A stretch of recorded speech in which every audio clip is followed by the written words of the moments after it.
everybody. It's me, Jennifer Stenhouse from Little Metal Foxes, and it is Tuesday Tool Talk, and something I wanted to talk to you about. It actually came up in one of our classes recently, and we were talking about, hi.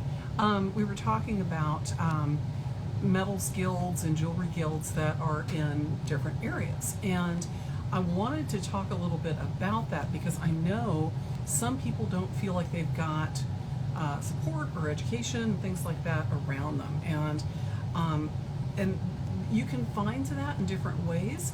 But I wanted to share some ideas with you and some stuff that's coming up, and hopefully for those of you that are feeling kind of isolated about metals guilds or jewelry guilds and clubs and things like that that you can learn from and be a part of. Maybe this can help, and I hope that it does, because for me, I'm very fortunate to be in the Pacific Northwest, where there are a ton of amazingly talented metalsmiths of all ages, and it is in all different areas, and it's really a joy to be able to be in an area that is rich with metalsmiths and jewelers and craftspeople, and that's one of the reasons that I really love the Pacific Northwest. So we've got a lot of people here that are sculptors and glass people and ceramics and fiber and all kinds of stuff. It's really amazing. So we're really lucky to have that here. We also have one of the largest metal guilds in North America in this area, the Seattle Metals Guild, which has great resources and, like I said, amazing people that are our members here. And the members range from California, Oregon, BC, Vancouver area, Idaho, Montana, and I think I said Oregon, but and of course, Washington State. So it's there's a lot of people that are in this area. Hey, hello. That are just, speaking of amazing metalsmiths, there are a few on here with me now that are Seattle Metals Guild members. Oh, Kenzie, hi. And I just wanted to say congratulations to Kenzie and her lovely person that she belongs with, Alex, and somebody else, I think, soon. Maybe. Are they out there? Are there 2 of you, or are there 3 of you now? So, congratulations. Anyway, but I did want to say, actually, Kenzie and her husband are part of the Seattle Metals Guild board, as am I, but we've got our big symposium coming up this weekend, and if you go, not yet, just the 2, okay, all right, so good luck. Lots of love to you both, all 3 of you. But the Seattle Metals Guild has their annual symposium coming up this weekend. And one of the things that I can tell you, when we started the Metals Guild about 30 years ago, it was just a couple of people that were here, and there were like 6 people in the area that wanted to get together. And as they sort of like spread the word that they were going to get together and do stuff, other people joined, and those people included Mickey Lippy and Andy Cooperman and Philip Baldwin and Jane Martin and several other people, including Lynn Hull, and that were all early people. And we have our youngest Metals Guild member coming soon, says Kinsey and Alex. So youngest person on the board. It's really amazing how when they put it together and really thought about bringing speakers to the area and bringing education to the area, we didn't have anything like that here then. Now we've got a number of different places, including North Seattle College, Pratt Fine Arts Center, Danica Design, Tacoma Metal Art Studio, Barn over on Bainbridge Island, Shack up in Everett. So there's lots and lots and lots of places here, and a lot of that is because of the Metals Guild, bringing people out here and connecting with a lot of other metalsmiths. And I want to really encourage those of you who feel like you're kind of in an area that doesn't have an active metals guild or jewelry guild, one of the gals that I was talking to, she said, well, we don't have one here. I was like, well, start one. There's nothing that says you can't start it and make it what you want it to be in the area that is lacking anything like that. There are lots of metals guilds across the country. A lot of them go to the Society of North American Goldsmiths Conference or the Tucson Gem and Mineral shows, and so there are a lot of different places where you can have like the gathering of the guilds. One of those is at the Society of North American Goldsmiths Conference, and connect with other guild members from other areas to kind of help figure out what you want to do and how you want to form it, and what kind of, if you need a charter, if you need to be a 501c3 or not, if you want to have like educational practices, or if you need it to have shows, so you can kind of put it together the way that you want it to be. There's some really amazing ones in the country. If you're, the Georgia Metals Guild is amazing. If you're out there, give me a shout. If you're part of a guild that has, a good membership, and I'll give you a shout out. So there's the Portland Guild is amazing, the Oregon Guild. There's Southern California Guild that's really cool. And you don't have to be in the area either. If you find that you really like what one guild is offering, you may find that it's worth it just to join so you can find out what's going on and be part of that, because sometimes there's great newsletters, sometimes they have good classes or good teachers or speakers and things like that that you may want to participate in, or you may just want to help out and have a way to connect with your community. One of the reasons that I'm saying that is because half of our board members don't live in the Seattle area, and they live in Eastern Washington, which is too far to come for a regular meeting, or down in Southern Washington, or outside of the Seattle area. So we do have a lot of people, including our treasurer or secretary, and general board members that don't live in the area. We do everything right now, especially during COVID. We started doing a lot of that online and doing Zoom classes or Zoom meetings, so that we could all get together and stay connected during a time where we couldn't get together.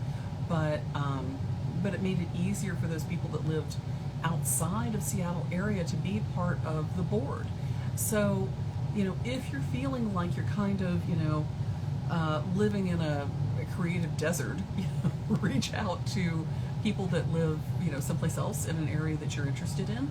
See if there's a guild in that area, or a club or something, and connect with them. And if you have time, see if you can participate in a way, maybe being a volunteer at first, or potentially being a board member, because it takes people to kind of get it organized, and it takes people to make it work. But the nice thing about it is, by participating in it, you can make it what you want it to be. The Seattle Metals Guild is a guild built by members for the members, and it originally started out as with an educational mission, which has kind of changed over the years, because there didn't used to be an opportunity for a lot of education in the area. Now there's a lot of it, and so our mission has kind of changed over the years. So I would definitely recommend, if you've got a metals guild in your area, it's worth looking into. It's worth seeing what they do, and if what their mission is, and be a part of it. People of all ages are always welcome. A lot of times I think people with guilds that have really established, like the Seattle Metals Guild, have a tendency to want to be like, oh, I'm not old enough to do this. I'm not a really great jeweler. I don't know, everything. And it's really great to have people that are learning. Everybody in our guild is learning, and they know that, regardless of their age and regardless of their experience, because this is a field that you could be in and learn for the rest of your life. And so all of us realize that. And regardless of where you come from, what your background is, regardless of your financial position or your, where, whatever. It's like, get together and broaden the horizons of your local guilds and of our guild, if you like. But find a way to sort of participate in those things. And if you don't have one, make one, and see how it goes. Make it to be what you want it to be. Invite some friends, get together, have like a studio tour in your area if you know some other people, and just sort of network around and talk to some galleries and see what you can do to get one going. And I highly recommend sort of connecting with other guilds to find out what they did to get started, and how you can sort of get one started in your area if you don't have one. But get involved and do that. Hello, hi everybody.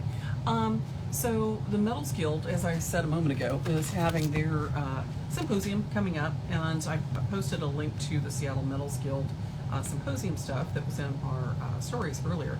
But for example, we've got some amazing speakers. Jim Dolling is going to be there, Cynthia Toops, Catherine Grisey, Katie Grisey, Brittany Nicole Cox, and she works with automatons and like clockworks and really cool like stuff. And Amy McNeil that does some bigger stuff. Cynthia Toops does, there's one of Cynthia Toops' pieces right there. She does FEMO and works with a couple of other people. She usually does collaborations with them. Jim Dolling's beautiful jewelry, and that's actually one of Brittany Nicole Cox's pieces. It's a little automaton, Catherine's piece, Amy's piece. So, sign up. Come on out Saturday and sit in for the lectures. There's also going to be a silent auction, and we raise money for artist grants, and we also raise some money to be able to bring in speakers and be able to have a get-together, an annual symposium. And it's kind of like a mini SNAG conference, which is great, where everybody gets to sort of see each other that they haven't seen in quite a while, and it's really a good way to do that. A man said, can she suggest a presenter for next year? Absolutely. I think, oh yes, indeed. Jewelry designer for an award-winning box office film who would be interested? Yes, I would say absolutely, man. Definitely contact the symposium committee or email me, and I will connect you with them. I know exactly who you're talking about because you and I have talked about her before. So yeah, I think just being able to do that and figure out how you can bring in speakers if that's what you want to do, or have classes in your area is what you want to do it. There's nobody that says you can't. You don't have to ask for permission to do that. And just grab some other metalsmiths that you may not know well, and get together and sort of go invite them over for a studio talk, just to sit down and say, listen, I love your work. Do you want to come over with a couple of other people and do a like a studio meetup, and maybe have some snacks and chat, glass of wine. I was lured into my first Seattle Metalsmith Guild meeting with the promise of cookies and wine. So I would definitely say, if you need to, sort of coax people over with some treats, do it. Maybe it could be just, the Seattle Metals Guild. We love doing our annual show. I hate that, Kenzie, I hate that you and Alex are going to miss the symposium, but I'm delighted that you'll have another member joining us soon. So I think you're going to have your hands full probably by this weekend, I'm guessing. But if you've got ideas that if you've got people in the area and you don't have a guild, shout out to me here, and I'll let you know if there's somebody in the area. But yeah, invite some friends over. Invite some people that are metalsmiths that you're like, oh, I know they're in the area. Maybe we could just contact them on Instagram or Facebook, or email them through their website, and just reach out and say hi. And if you want to get together and there's not really a guild in the area, do you want to maybe talk about that? And but yeah, if you go to Snag, you definitely know what I'm talking about too, because that's a great national guild. But like I said, Anna, hi. There's all kinds of ways that you can, work on a smaller scale and locally, and house shows and do education and do workshops and learn from each other. Maybe you can do demos for each other. So anyway, but I really want to encourage you to do that. And there's, I know over the last couple of years, a lot of people have been very isolated and more isolated than usual. And I think it made a lot of people very aware of the fact that they want to be in their studios, they want to be working, they want to be creating, and that it's, when I suddenly had to be in here for a couple of months by myself, I was like, oh no. So I was pretty happy about that, but I was also really happy that I had a community of people that I could, jump on Zoom with, or FaceTime with, and still share ideas and stories and connect and do stuff that we needed to do. The Seattle Metals Guild spun the symposium around really fast a couple of years ago and did it online, so everybody could see it there. All the speakers were international, and the last year we also had another one that was online as well. This year it's going to be hybrid, so it's going to be online as well as videotaped. I'm not sure what the details are for that to be able to watch it, but it will be videotaped. And if you go to the Seattle Metals Guild YouTube channel, you can see some of the speakers that have talked in the past and watch some of those. But like I said, we're all learning, and it's okay if you want to start a club or a guild and get together and share ideas and do that. Hey Jen, hello. And but yeah, give it a chance and see what happens. One of the nice things I think about our community is that especially since Chris from Lion Punch Forge has sort of been on the board, one of the mottos that we've sort of adopted from Chris is that it's community over competition. And I really truly believe that, and I think that makes the high tide raises all boats. Everybody has something to bring to the table. Everybody has new experiences. Everybody has something to share. So I would really encourage you, if you're going to do a build or build something like a guild and get together with people. That's what it's about. It's about it's about having the opportunity to share what you know and to learn from everybody else, and everybody benefits from it. My goal is not to do shows. I really hate doing shows, and some people love it. That's how they make their living, is doing fairs and shows and going out there and busting up the easy up and putting up their displays and getting everything out and doing the crowds, and that's how they make their living. And that's really amazing, and I've learned amazing things from those people. I learned amazing things doing it. One of those things was that I don't want to do that anymore. But yeah, if you're interested in doing that, knowing some of the people that are into that and getting their advice is really incredibly helpful. If you want to do studio shows, or if you want to do gallery exhibits, having people in the group that can help you with that is incredibly helpful, just to share that information. How you do packaging design, how you think about your work, all of those things are valid. You may just want to get together and do some critique and have somebody, maybe a gallery person come by and give you some advice on getting into a gallery, or maybe how you can make your work better, or whatever, so I think it's fun to do that. But don't be afraid to reach out to me or other people if you have questions about wanting to start a guild, or if you have questions about what guilds are in your area, and should you do it? Yes is the answer to that. Yes. Should you find a guild that is like-minded, that is it's not so much about you being perfect for the guild, because all the guilds evolve. based on their membership. And if you are, feel like you're different, you're bringing something new to the table, right?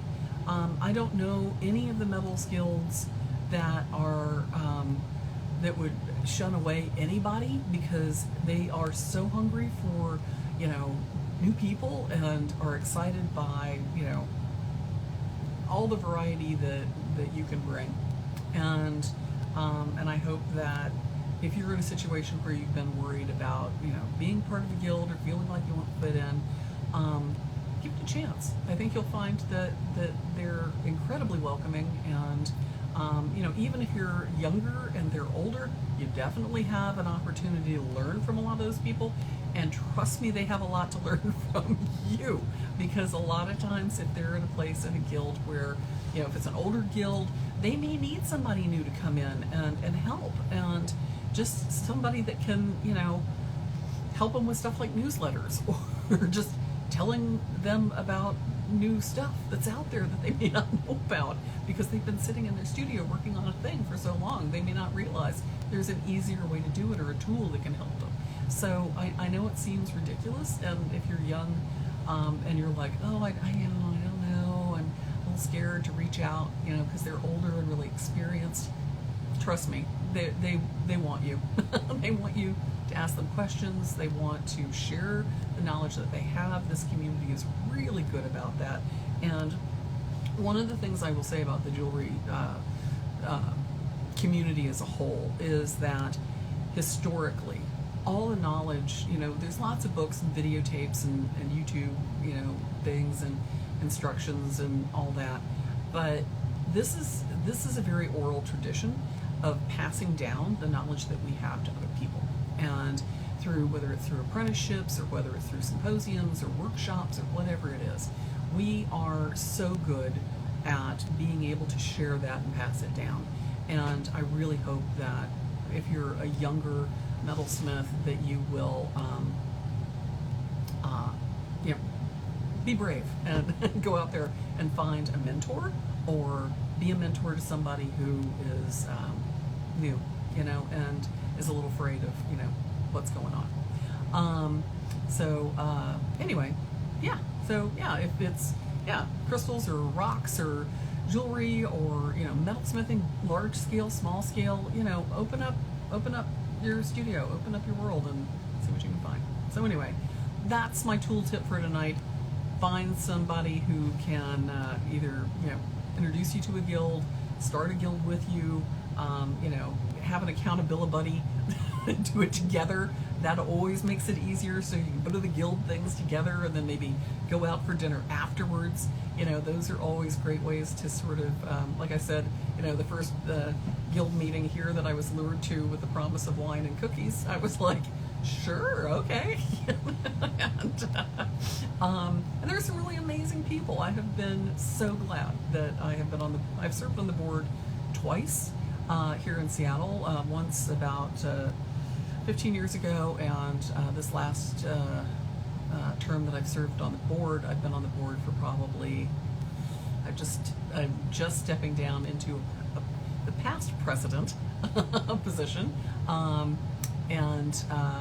but I have been president for about 4 years, and over 4 years, almost 5 years now, and but been on the board this time for probably, I don't know, Kenzie, what is it, 8?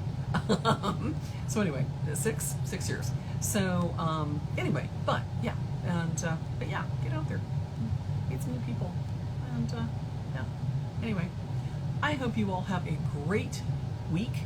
I hope that if anything that we can do to help you on your creative journey and help you grow and not be afraid to meet new people. 7 or 8. I think so. I think it's been 7 years, easy. But if there's anything that we can do to inspire that, and whether it's through tools or education, or connecting you with the community, we really want to do that, and that's kind of how we roll. So anyway, so if you're not around here, find somebody near you to join. But if you're in the area, come out for the Seattle Metals Guild Symposium. It's going to be at the Northwest Jewelry and Metal Symposium. It's going to be at the Broadway Performance Hall here in Seattle this weekend, October 15th, and it's an afternoon of lectures. And I have to tell you, I have never ever been to one and not come away exhausted, inspired, ready to get back into my studio, amazed at the people that I didn't know what they did. There's always somebody there whose work I've never seen before, and I'm like, what is this? But I've always met new people that I'm just like, hey, I'm Jennifer from Wild Foxes. But yeah, definitely, if you have an opportunity to join us Saturday, please do, please come. And if you don't, check out and see if you can do the online version, or attend maybe some lectures in your own area, or maybe give a lecture to some friends. And that's always terrifying and fun. So anyway, hope you guys have a great week. If you have some ideas for tool talks, questions, things that you'd like to see us do, please direct message us. Let us know what you're up to, and if you're one of our students, please share pictures. We'd love to see what you guys are up to and how things are going. We had a great workshop this last weekend with the two-prong stone setting.